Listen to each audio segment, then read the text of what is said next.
ये चार निशानियां जब पूरी हो जाएंगी, यानी माह रमजानुल मुबारक की 1 तारीख को चांद ग्रहण का होना, 15 तारीख को 15 रमजान को सूरज ग्रहण का होना,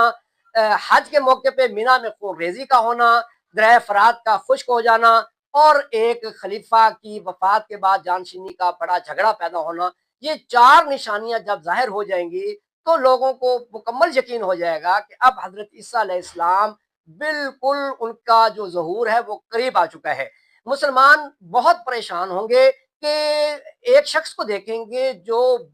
खाना काबा का तवाफ कर रहे होंगे, बहुत खूबसूरत, बहुत संजीदा और एक आला सिफात के मालिक शख्स होंगे, उनका नाम मोहम्मद बिन अब्दुल्ला होगा